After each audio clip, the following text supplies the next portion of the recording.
أعوذ بالله من الشيطان اللعين الرجيم بسم الله الرحمن الرحيم اللهم صل على محمد وآل محمد الإمام المهدي وسلم تسليما. Assalamu alaikum wa rahmatullahi wa barakatuh, ma chère disciple et sœur Hadil.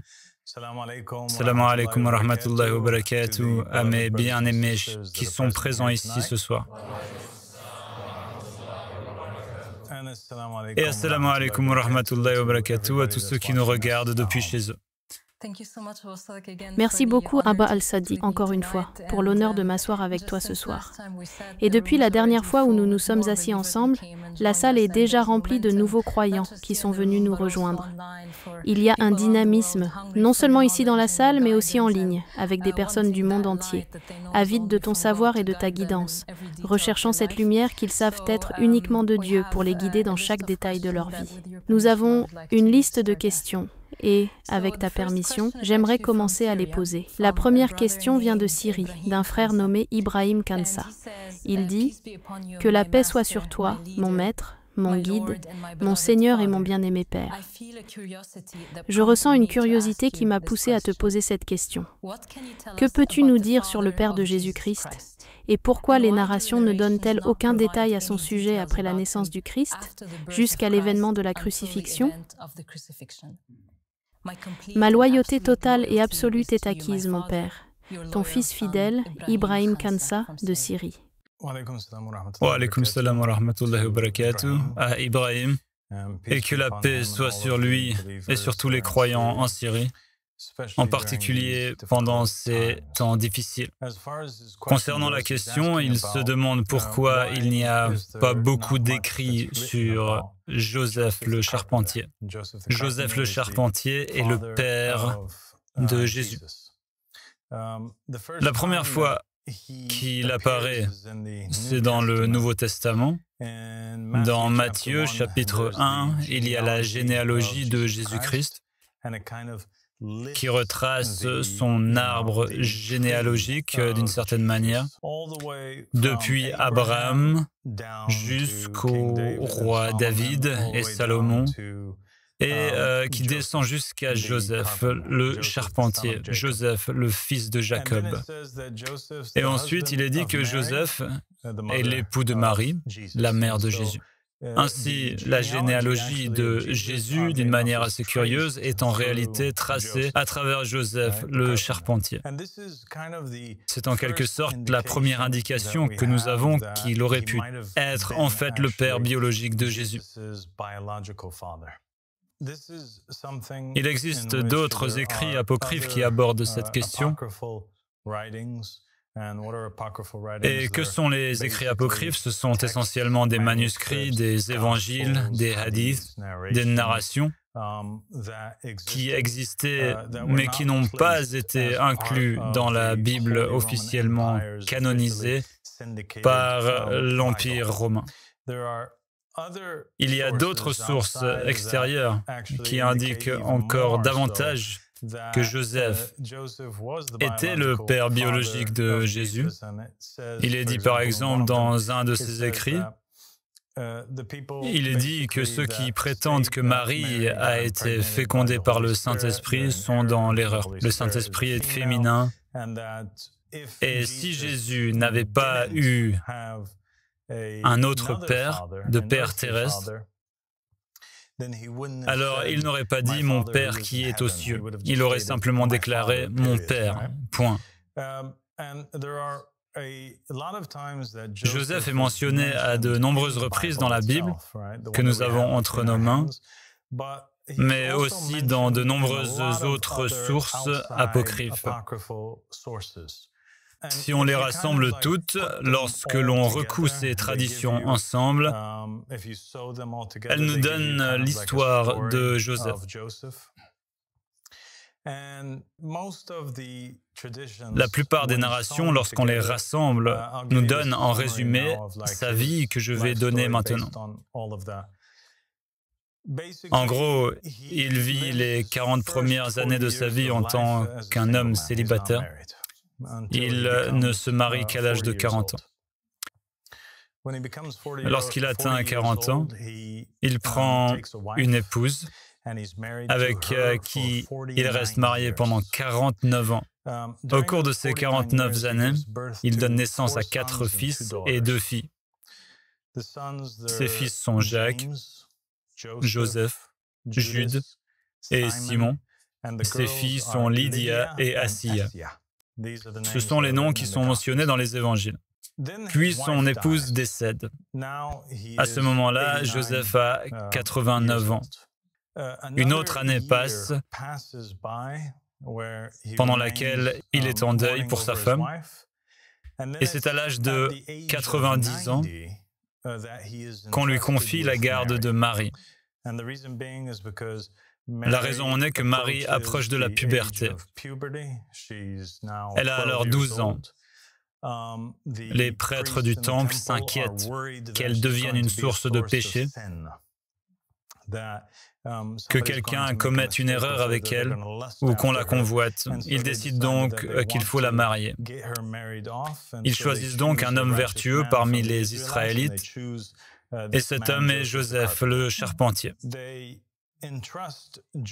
Il lui confie Marie alors qu'elle a 12 ans, afin qu'il veille sur elle et prenne soin d'elle jusqu'à ce qu'elle soit en âge de se marier.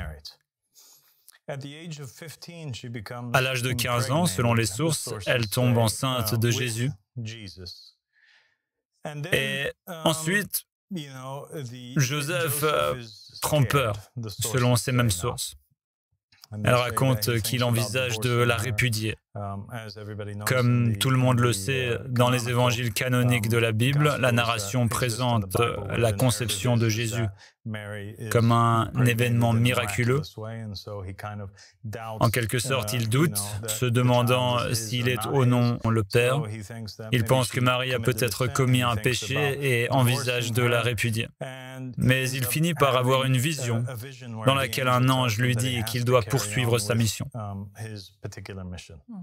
Finalement, il garde Marie auprès de lui et elle donne naissance à Jésus-Christ.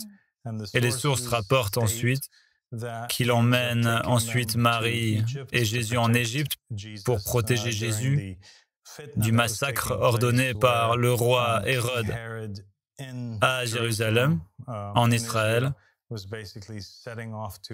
qui visait à tuer tous les premiers-nés, les fils d'Israël. Cet événement fait écho à ce qui s'était produit à l'époque de Moïse avec Pharaon. Et il part pour l'Égypte. Jésus a environ 2 ans. Il revient quand Jésus a entre 6 et 10 ans, selon les sources. Joseph, le charpentier, vit avec Jésus jusqu'à ce que celui-ci ait 18 ans. Joseph a 111 ans lorsqu'il décède. Pendant ces années, les sources décrivent la relation entre Joseph et Jésus comme une relation d'amour, mais également de frustration, où Joseph est quelque peu inquiet. Il craint que Jésus ne lui apporte des ennuis, qu'il ne lui apporte des problèmes. À cause d'incidents survenus pendant l'enfance de Jésus-Christ. Dans le Coran, par exemple, il y a ce verset qui dit que Jésus créait des oiseaux avec de l'argile. En fait, cette narration selon laquelle Jésus créait des oiseaux à partir d'argile existait déjà dans certaines sources chrétiennes avant le Coran, notamment dans les évangiles de l'enfance. Dans ces évangiles de l'enfance, Jésus façonne des oiseaux en argile, mais il le fait un jour de sabbat. Et donc Joseph pense, alors que Jésus enfreint les commandements de Dieu et qu'il risque d'attirer des ennuis sur eux, il le réprimande donc ou le gronde pour avoir fait cela un samedi. Il y a un autre incident dans la Bible, soit dans certaines sources apocryphes, où cet enfant qui court rapidement près de Jésus et il heurte l'épaule de Jésus. Et lorsque cela se produit et qu'il faillit faire tomber Jésus, Jésus prononce une sorte de malédiction sur lui en disant « Tu ne continueras pas ton chemin ». L'enfant tombe à terre et meurt instantanément. Les habitants du village, pris de peur, commencent à crier et à hurler en demandant « Qu'a fait ton fils à notre fils ?» Et cela terrifie profondément Joseph. Il s'approche alors de Jésus et, selon le récit, il l'attrape par l'oreille et la tord légèrement. Il y a donc ici une forme de discipline exercée sur Jésus, accompagnée d'un certain manque de compréhension et de crainte face à la nature de Jésus. D'autres épisodes rapportent que Jésus donne des réponses très sages et mûres aux enseignants et aux prêtres de la région, qui suscitent encore plus la peur de Joseph. Dans l'évangile de l'histoire de Joseph le charpentier, ce n'est réellement que sur son lit de mort que Joseph finit par pleinement accepter Jésus-Christ et reconnaître sa grandeur.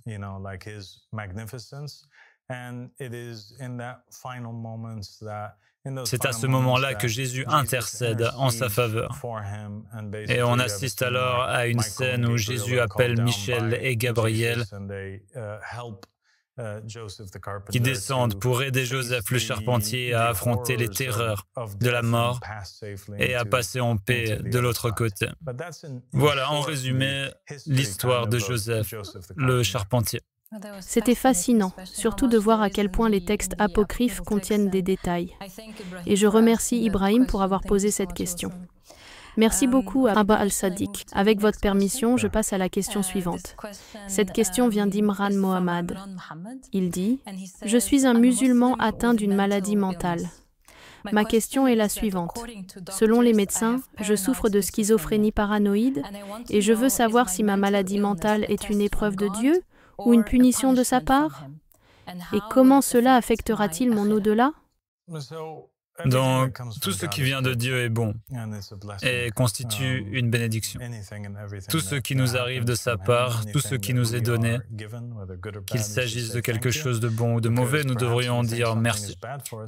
Parce que peut-être pensons-nous qu'une chose est mauvaise pour nous alors qu'en réalité elle est bonne. Cela peut être une purification des péchés, cela peut sauver notre vie d'une manière ou d'une autre. Et cela peut être un don caché, un cadeau déguisé, pour ainsi dire. En général, concernant une personne diagnostiquée avec de la schizophrénie, j'ai beaucoup à dire sur les maladies mentales et je pense qu'il serait préférable d'aborder cela dans un épisode qui leur est spécifiquement consacré. Mais ce que nous savons, d'après l'aveu même des psychiatres,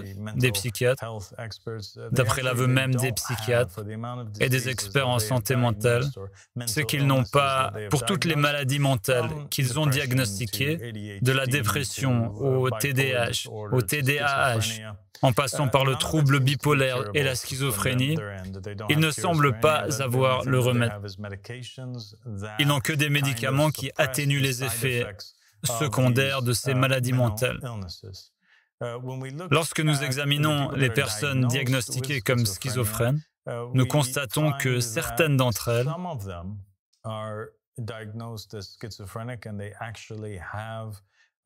souffrent réellement d'un trouble mental ou d'une anomalie cérébrale. D'autres personnes diagnostiquées comme schizophrènes souffrent en réalité d'une affliction causée par les djinns. Et le mot djinn est étroitement lié au mot arabe junoun, qui signifie folie ou démence. La folie est appelée junoun et dans de nombreux récits, il est dit que le junoun est en réalité causé par les djinns. Et il existe différents remèdes pour les personnes affectées par le junoun. Certains remèdes transmis par les Ahlul Bayt alayhimus salam impliquent l'application de gouttes d'une huile spécifique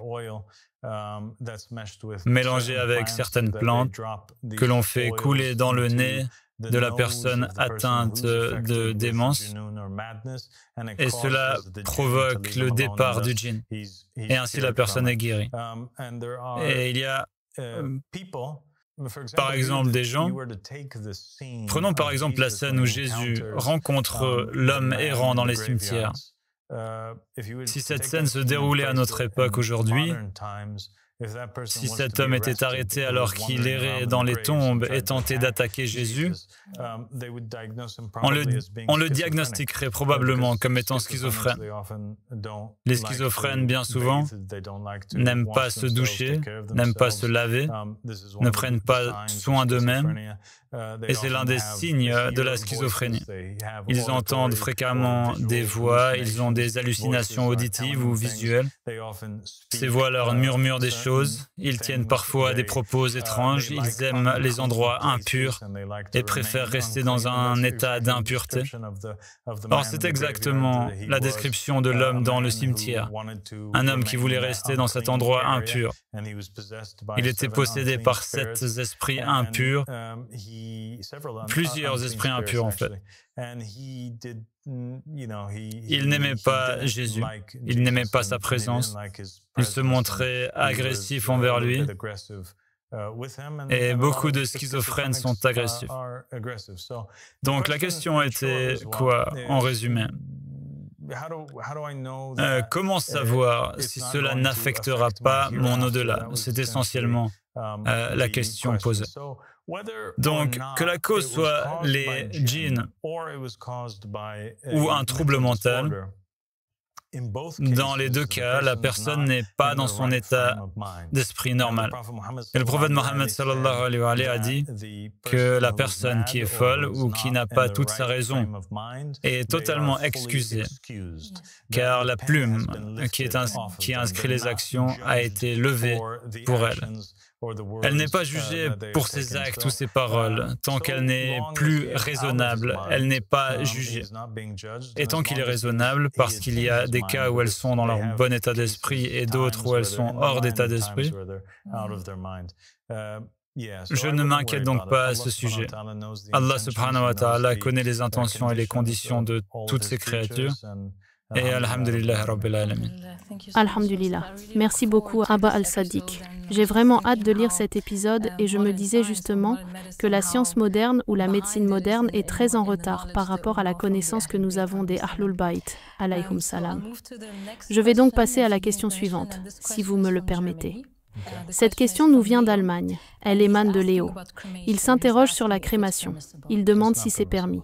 Ce n'est pas permis. La crémation est haram. Et la raison pour laquelle la crémation est haram, premièrement, les Ahl al-Bayt alayhimus salam ont dit que personne ne punit par le feu, sauf le Seigneur du feu. On ne peut donc pas utiliser le feu comme méthode de tourment ou de punition. C'est interdit. Il est donc également interdit d'incinérer le corps. Certaines personnes pourraient dire « Pourquoi est-ce le cas ?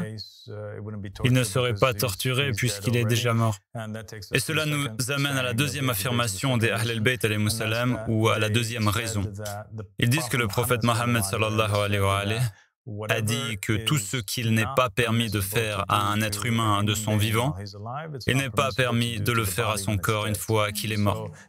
De même qu'il est interdit de briser les os d'une personne vivante, vous devez faire preuve du même respect à l'égard du cadavre. Il est interdit de lui briser les os, de le déformer, de le gifler ou de faire quoi que ce soit d'insultant à son égard. Si l'on ne peut pas les brûler de leur vivant, on ne peut certainement pas non plus les brûler une fois qu'ils sont morts. La bonne façon de se débarrasser d'un corps au moment de la mort est donc de l'enterrer. Le caractère sacré du corps demeure donc après la mort. Merci beaucoup. Abba Al-Sadiq. La question suivante vient d'Iran et elle est posée par Rukaya. Elle dit « Monseigneur, quelle est la décision concernant les analgésiques, comme l'acétaminophène avec codéine, le gélofène ou l'ibuprofène que nous utilisons pour soulager la douleur ?»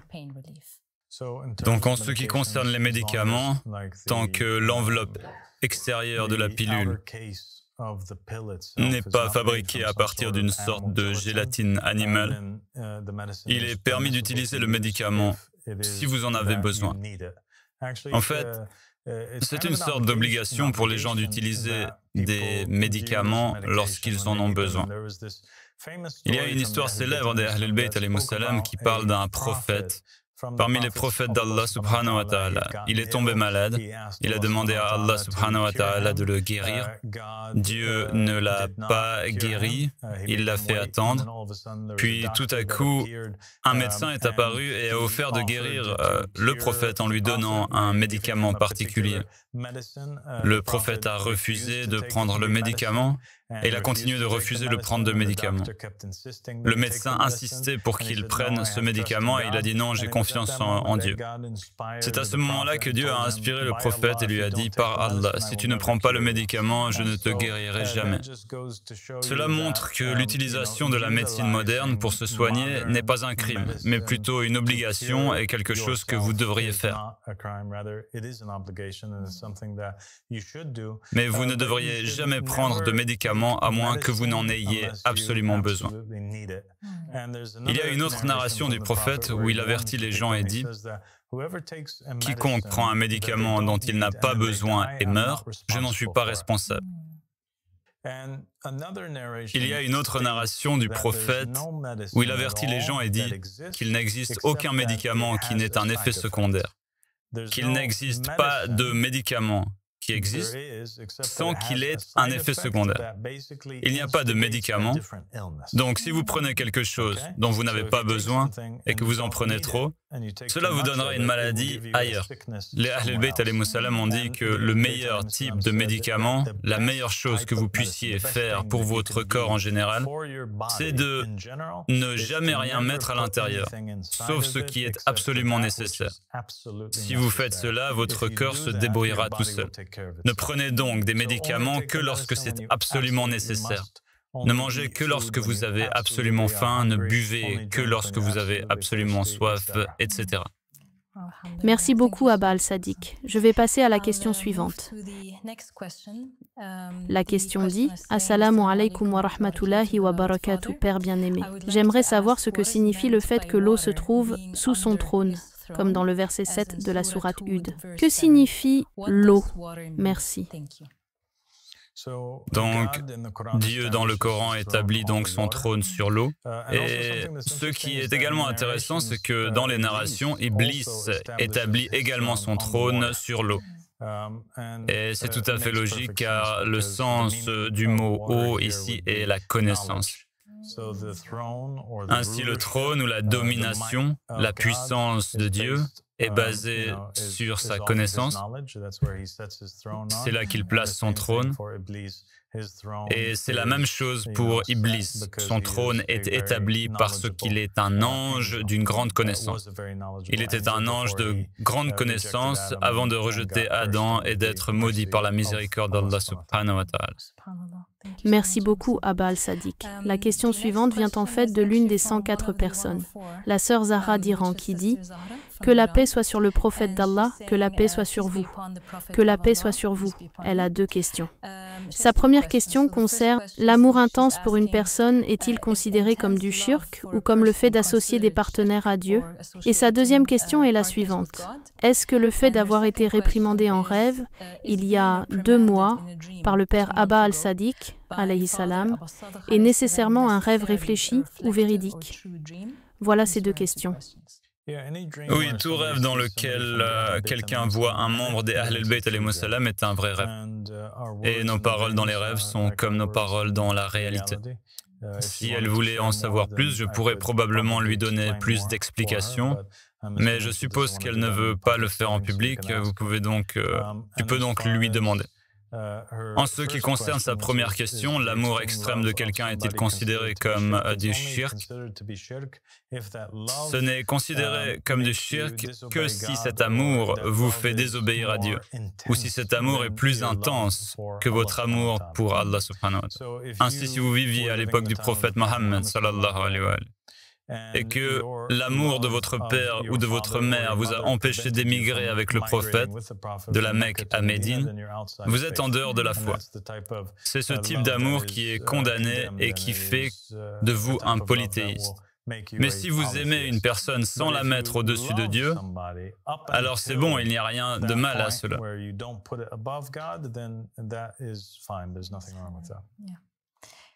Oui, merci beaucoup Abba Al-Sadiq. La prochaine question nous vient du Kosovo, d'une personne originaire d'Albanie. Il s'agit d'une sœur et elle nous demande, nous avons une autre question sur Jésus. Elle demande, pourquoi Jésus donne-t-il la direction au Mahdi?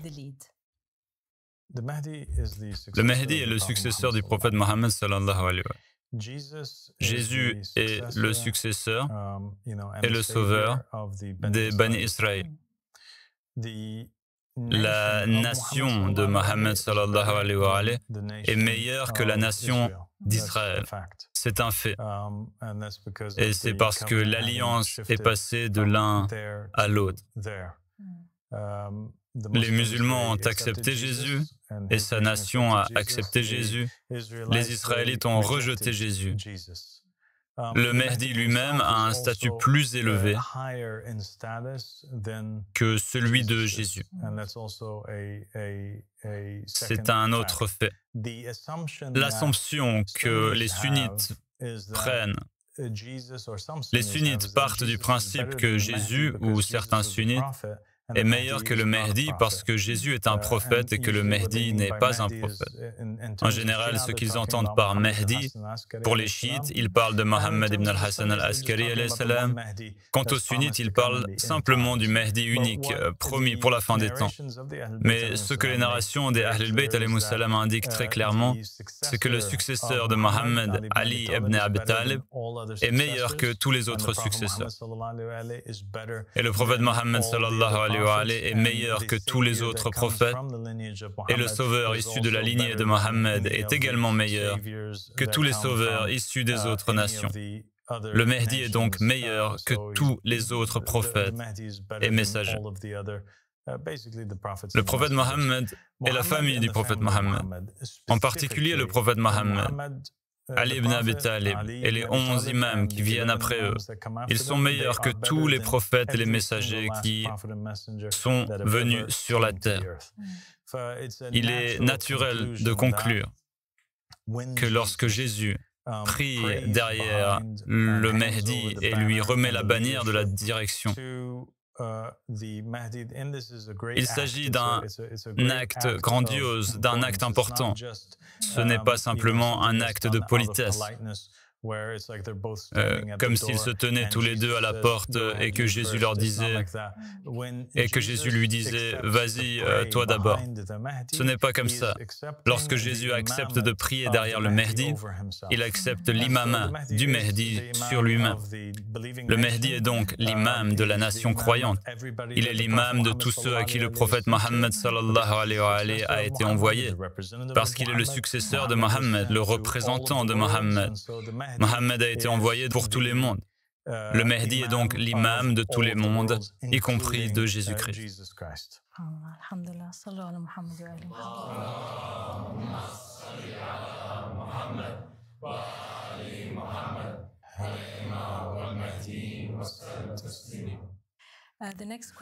La question suivante est posée par une sœur. Elle s'appelle Nourhan Amin.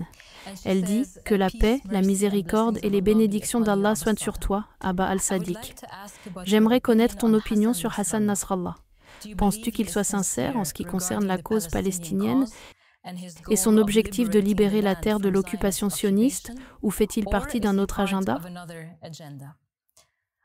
Bien sûr, nous sommes tous d'accord pour dire que certains personnages de la scène politique peuvent être trompeurs, mais quelle est ton opinion sur Nasrallah en particulier? Est-ce lui qui induit les gens en erreur ou pourrait-il être influencé par ceux qui lui fournissent le pouvoir et l'argent? Merci beaucoup et que la paix soit avec toi.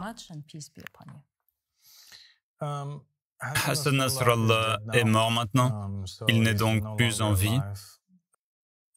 Je sais qu'il était une figure importante, vénérée par beaucoup de gens au Liban en particulier et dans tout le monde arabe.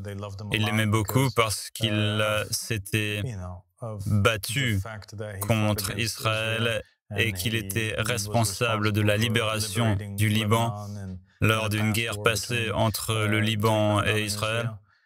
Cela dit, puisque la personne me demande mon avis personnel, mon avis personnel sur lui est basé sur le fait qu'en dehors du domaine des guerres et en dehors de tout cela,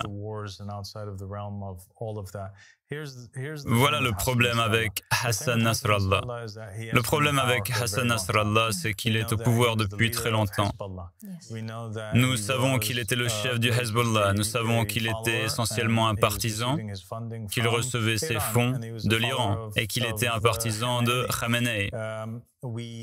Nous savons qu'il est impossible que toutes ces années se soient écoulées entre 1999 et le jour de sa mort sans qu'il ait entendu parler d'Ahmed al-Hassan le Yémeni, sans qu'il ait entendu parler du testament du prophète Mohammed sallallahu alayhi wa alayhi, ou sans qu'il ait entendu parler de cette darwa. Et parce qu'il n'a pas prêté allégeance à cette darwa et que nous savons qu'il en a entendu parler, cela signifie qu'il l'a rejeté.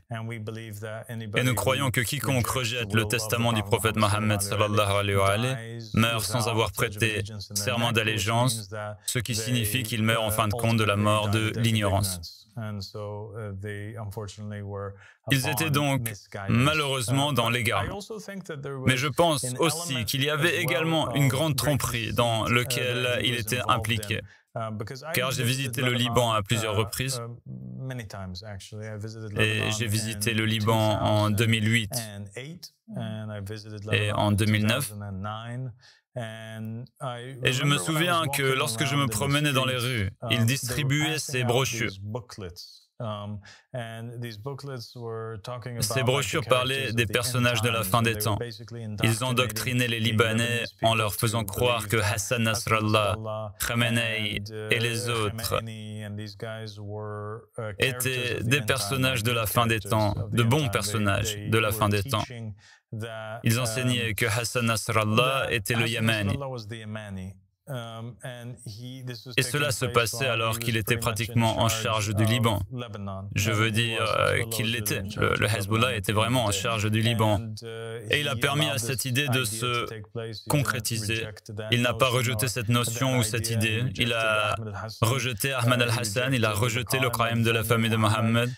Nous savons aussi que lui et les milices présentes, et Hezbollah étant l'une d'entre elles, mais aussi les milices chiites en Irak et en Iran sont responsables d'un grand nombre de crimes. Vous pouvez demander aux chiites d'Irak et du Liban, ils confirmeront cela eux-mêmes.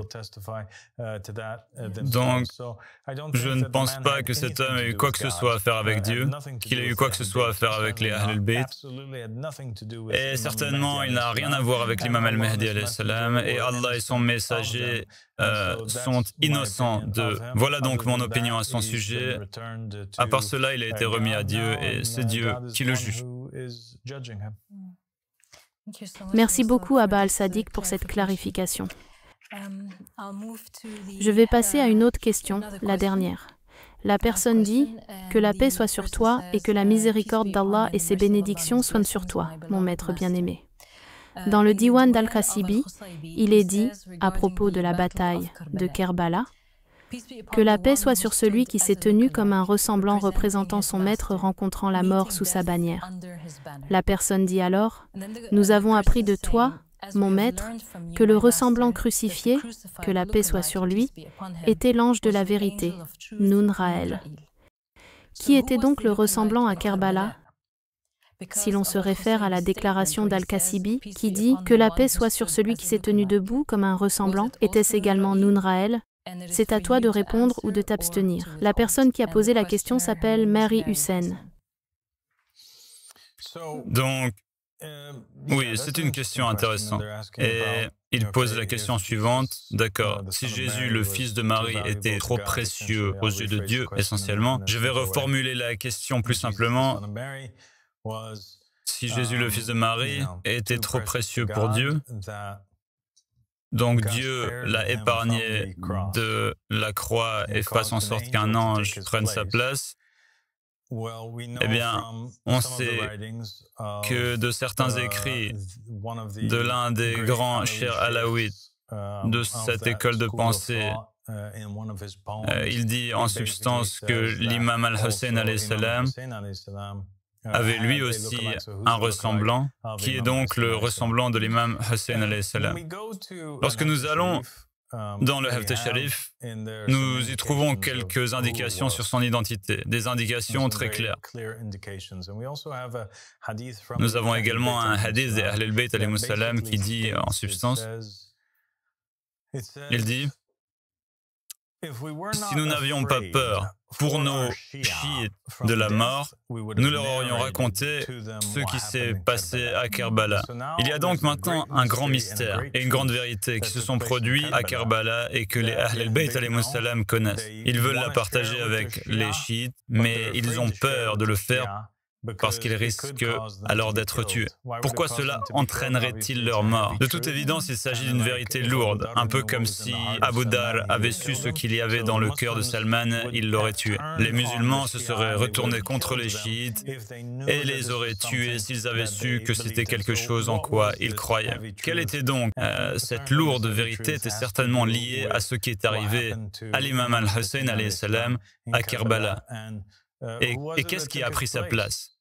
Et que s'est-il vraiment passé à Karbala? Le Haft al-Sharif dit qu'Allah subhanahu wa ta'ala a fait quelque chose à ce moment-là qu'il n'a fait avec personne d'autre. Il ne l'a pas fait avec Jésus, il ne l'a pas fait avec Zacharie, il ne l'a fait avec personne d'autre. Et pourtant, tous les préférés de Dieu, chaque saint, chaque prophète, chaque messager, chaque martyr, ils sont trop chers pour Dieu pour qu'ils ne goûtent jamais à la douleur de l'épée. Ils sont donc toujours comme ce qui est fait au fils de Marie est fait pour tous les croyants qui sont de vrais croyants. Ils sont sauvés au dernier moment ou remplacés au dernier moment. Et je pense que notre communauté ici en a été témoin récemment avec ce qui est arrivé à Nadim. C'est une autre histoire, mais ce n'est qu'un exemple pour les personnes présentes ici. Nadim a également été sauvé et remplacé au dernier moment. Parce que, comme le dit le Haft al-Sharif, Dieu ne laisse pas le croyant goûter à la douleur de l'épée ou du couteau. Donc, Al-Haft al-Sharif révèle que le secret si lourd pour tout le monde et la personne qui a pris la place de l'imam al-Hussein à Karbala était Dieu Tout-Puissant, lui-même. C'est ainsi que Dieu a pris al-Hussein comme voile. Dans le chapitre qui parle de savoir ce qui est arrivé à al-Hussein dans l'ésotérique, il est dit que lorsqu'al-Hussein a découvert que les gens se rassemblaient contre lui pour le tuer, il a quitté son corps. Puis il est dit, et Dieu prit al-Hussein comme un voile. Puis il est dit, et il s'est mis en marche. Puis il regarde et voit Gabriel, et il demande à Gabriel, « Qui suis-je » Et Gabriel lui répond, « Tu es Dieu, et il n'y a d'autre Dieu que lui. » Ok? Donc c'est là toute la grandeur de l'événement. Puis il lui dit, « Peux-tu croire ces créatures arriérées que leur soi leur parle, leur disant qu'elles devraient tuer leur propre maître, leur propre créateur, leur propre Dieu. Parce qu'il est Dieu. Mais cela aurait été beaucoup trop lourd à comprendre pour les gens à cette époque. C'est donc, oui, c'est la réponse. Sans voix. Mais en même temps, je me dis que ce moment est historique et qu'il nous est révélé aujourd'hui, en ce moment, avec vous. J'espère que cela signifie que nous sommes dignes de connaître ce secret, de le porter et de connaître la vérité et le droit de l'imam al-Hussein, alayhi salam, et d'être avec vous, le Qaïm. Merci beaucoup, Abba al-Sadiq. C'était incroyable. C'était la fin des questions. Mais oui, merci beaucoup pour tout ce que vous nous avez révélé aujourd'hui. Que Dieu te bénisse. Merci à vous tous. Nous t'aimons beaucoup. Merci beaucoup, Abba Sadiq. Merci. Je vous aime aussi. Salam alaikum.